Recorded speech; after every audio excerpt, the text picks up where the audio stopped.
but like that was your first business. Yes, I but have I'm a just business. saying the way that it's an interesting thing to talk about because the way that millennials are now, they talk about lifestyle brand and they want to know what they're doing when they grow up. I didn't think of it that way. It was just I get it. I wanted to produce events on my own. I don't want to have to do. It wasn't events. a job. It was your business. It was my business. I used to say I was a businessman, not an entrepreneur. Let's do our own thing. Yes. But I'm just saying it was never. I get it. I I'm never with you. thought about anything Yes. that deeply. It was just like, let's do this next. Let's do that next. Let's do the other thing next. So I used to produce large scale events.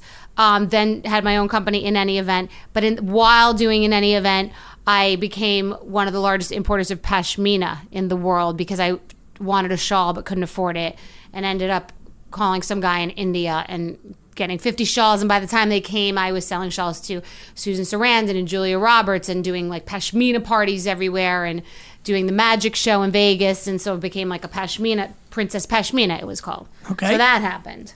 And then what happened after that?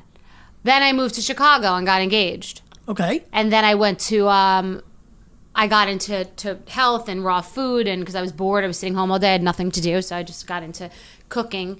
And we moved back to New York together because I didn't like Chicago. I like Chicago now, but I didn't have any friends there. I used to go to the Chicago is like, I know a bunch of Chicago friends are about to get mad at me, but it's like, it's a pretty shitty city. It is. I think Chicago sucks. I think it's really. I like the Now restaurants. that might be like because I hate people. Michael Jordan and the Bulls for all those years. They hurt my Knicks feelings, but it's like it's just whatever. Like Boston and Chicago, like are pretty just okay. Right, but as a woman, if I were single, it would have been a different game because an 8 in New York is a 10 in Chicago. Okay. The guys are all good looking, and Every guy in Chicago is good looking. a lot. Many, Okay. Okay. many. All right. Yes. Good to know. But they're all traders, which is not the best. But yes, they're better looking. They're just like me. They're into breakfast Hold and on. sports. Chicago men are better looking than New York and LA men.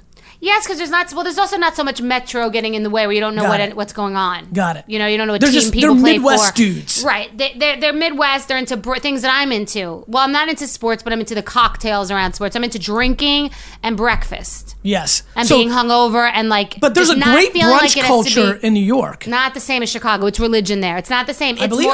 I don't know. I believe you. No, it's like a verb here. There, it's like a just. Here like it's a nice rite to of have. passage. There it's religion. Here it's to be. Yeah. Seen. There it's. Here, yeah, you go in pajamas there. Like your eyes are falling out of your head, and they have like these amazing skillet omelets. Here, it's like you're wearing Saint Laurent and not eating. Right. It's not the same. I get it. It's not the same. So that's Chicago and Boston. They could be the same.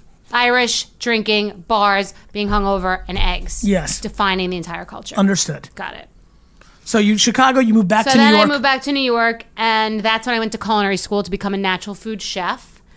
And then I was working at different restaurants. I never told this whole macro story. This is fun, right? You provoked that working at your team's pumped. We have the content finally. Oh yeah, that's right. This is their first day too. It's like literally they're virgins, not for long. So the organic cafes that I was working at, but I knew that they were going out of business because either they had lost their lease or there was some situation, but I had all these months with all this organic ingredients and equipment, and I was running the restaurant. I was the manager.